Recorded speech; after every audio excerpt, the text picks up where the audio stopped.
Bonjour, merci beaucoup. C'était très intéressant d'avoir ce panel de points de vue. J'ai une question sur le cyclotourisme. Parce que c'est vrai que je trouve, moi, c'est quelque chose qui, venant d'ailleurs que de la région, qui me semble très, très attrayant. J'ai une question sur les infrastructures, c'est-à-dire tout ce qui est route, état des routes. Comment vous adressez cet aspect que je trouve pas tout à fait négligeable, c'est-à-dire que c'est des routes qui sont partagées par les vélos et les voitures, et faire du cyclotourisme dans ces conditions, c'est pas toujours évident. C'est même très très compliqué. Alors aujourd'hui, nous travaillons en liaison avec les services de la direction des routes du Conseil général qui ont à leur charge la création, l'élaboration et la mise en œuvre de ce qu'on appelle un schéma départemental de cyclotourisme. L'objectif de ce schéma, c'est de créer non pas des boucles, mais c'est de créer un itinéraire qui fasse véritablement le tour du département. Donc ça, c'est vraiment très très insuffisant.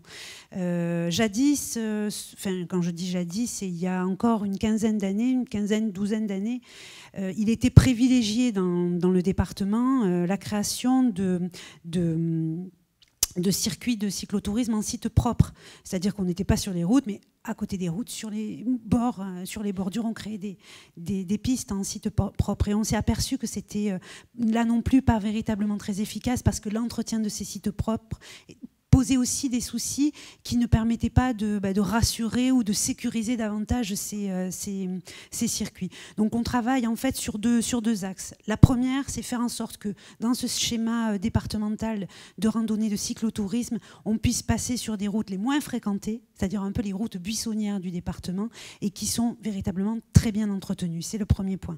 Le deuxième point, c'est que ça ne suffit pas. Il ne suffit pas de faire le tour du département, il faut créer des boucles, soit par intercommunalité, soit par commune. Et là, on s'appuie sur les communes qui appartiennent à des intercommunalités. Il y a deux gros projets dans le département. Il y a le projet du parc naturel régional des Alpilles, avec lequel nous travaillons pour créer une offre qui soit une offre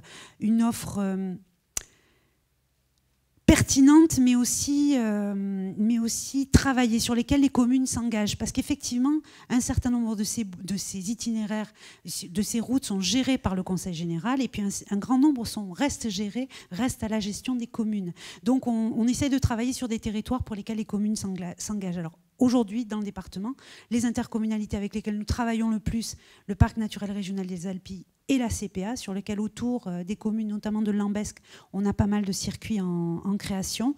Et puis on travaille aussi au niveau régional, sur la route du Léman à la mer, par exemple, et notamment en Camargue, Arles, Port-Saint-Louis-du-Rhône, pour véritablement proposer une offre de sécurité. Mais, je vous l'accorde, c'est pas facile chez nous.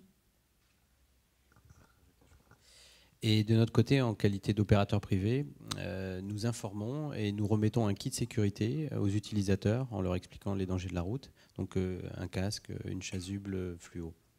Voilà. Merci. Juste Catherine, peut-être, dans le cadre des produits réalisés, puisqu'il y a des randos, vélos, je sais dans le cadre de la programmation de Youans, ça se passe comment? C'est bon. C'est bon. Dans le cadre de la programmation Youans, au niveau des randos vélos, oui, tout à fait. Par rapport à la question justement de sécurité, c'est accompagné bien évidemment. Voilà, nous on est effectivement la plupart du temps accompagné d'un guide, donc déjà en termes de sécurité, effectivement là-dessus, c'est bon. En revanche, on a également des programmes qu'on appelle en liberté.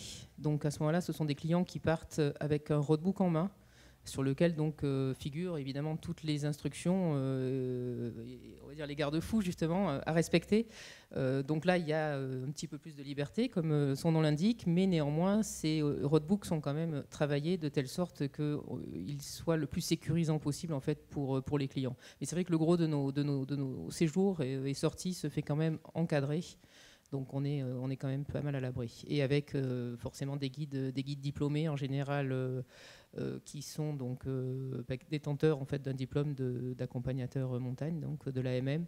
Donc c'est vrai qu'ils ont quand même également formé au premier secours et tout ça. Donc il y a quand même certaines normes de sécurité qui sont respectées, quoi. Tout est cadré. Merci. On a peut-être le temps pour une deuxième question. Loïc. Un micro, s'il vous plaît. Ça ira plus vite.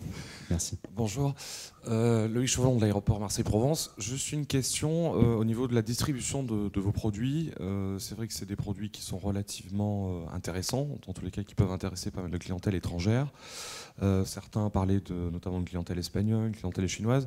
À ce niveau-là, comment vous vous situez? Est-ce que c'est vous qui vous occupez de l'ensemble de l'activité réceptive, ou vous êtes intégré par un tour opérateur étranger de ces pays-là, ou est-ce que vous êtes intégré à un réceptif local, intégrateur global? Non, on est vraiment tour opérateur nous-mêmes à la base. Hein. Donc on a simplement détaché cette entité bureau de guide justement depuis le mois de mai, qui se veut un peu pilote en fait sur la région, puisqu'on essaye différentes choses et, en termes d'innovation justement pour voir ce qui marche pas et comment justement générer un flux le plus accru possible de nouveaux clients. Donc c'est nous qui officions l'ensemble de nos voyages, même si sur certaines destinations on s'appuie sur des prestataires locaux, en tous les cas en termes d'aérien notamment, puisque je crois que c'était le fond de votre question, c'est géré complètement en interne. On a un service aérien effectivement qui gère l'ensemble de nos vols sur toutes nos destinations. Et les deux sociétés, donc espagnoles et chinoises, font partie intégrante de la structure Yuans Club Aventure également.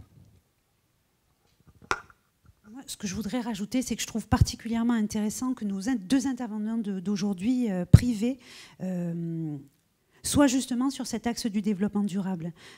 Parce qu'effectivement, vous l'avez très bien signalé d'ailleurs, ce qu'on met en avant, ce n'est pas forcément les sites les plus connus, les plus fréquentés, mais bien des sites qui sont méconnus et qui disposent d'une richesse qui est tout aussi intéressante. Et je crois qu'on a, nous en tout cas institutionnels du tourisme, gestionnaires de ces territoires, à vraiment bien prendre en compte cette dimension-là. Nous sommes quand même sur un territoire qui accueille chaque année entre 8 et 9 millions de visiteurs par an. Souvent, ce sont des visiteurs qui viennent en pleine saison touristique.